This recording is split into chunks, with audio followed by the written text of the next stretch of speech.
Long ago, during the Second Age, when the might of the Cyrodiilic Empire kept the peace across Tamriel, the Jarl of Riften found himself troubled, for his son, always the overconfident adventurous sort, contracted an ancient affliction, vampirism.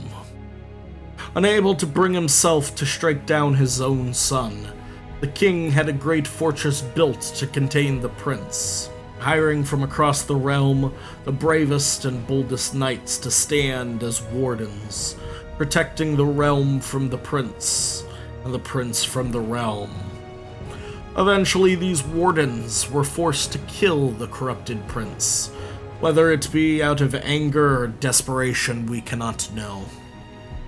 But with the death of the prince, these wardens met with the fury of the Jarl, and were banished from their fortress. Yet, the Guard continued in their mission, working to rid the world of vampiric evils. Their successes proved their undoing, as the vampire was driven back into the darkness and into legend. No longer did people regard them as a legitimate threat. In time, the Guard and their raids were no longer seen as being protective of the community. Many came to view them as little better than the ignoble raiders, pillaging the poor to amass their own wealth. And when the Guards finally disappeared, stories abounded that these guardsmen had been tempted by vampiric powers, until they had become the very things they had sworn to fight against, preying upon the people they had once protected, only to be cast down by other hunters and to fade into obscurity.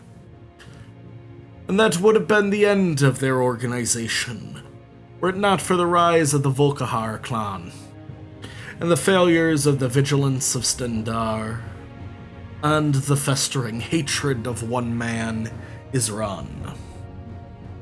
Driven by his hatred and obsession, he set upon the task of restoring the by then ancient fortress. And as he worked, word spread of its restoration, and of the rebirth of the Order. Soon thereafter, new recruits began to fill the once empty ranks, each recruit joining for their own personal reason, but each willing to sacrifice it all to stop the vampire threat.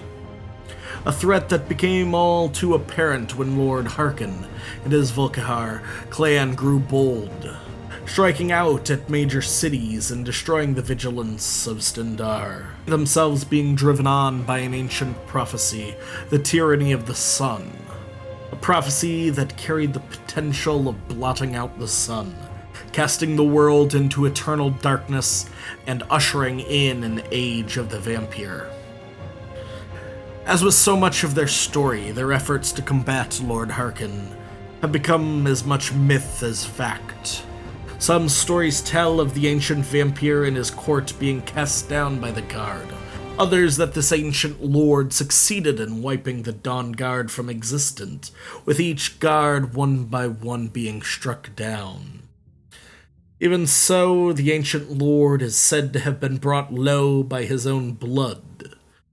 And whatever the case, in the end, the prophecy was not fulfilled, and the world was spared eternal darkness, as the darkness of night turned once more to dawn.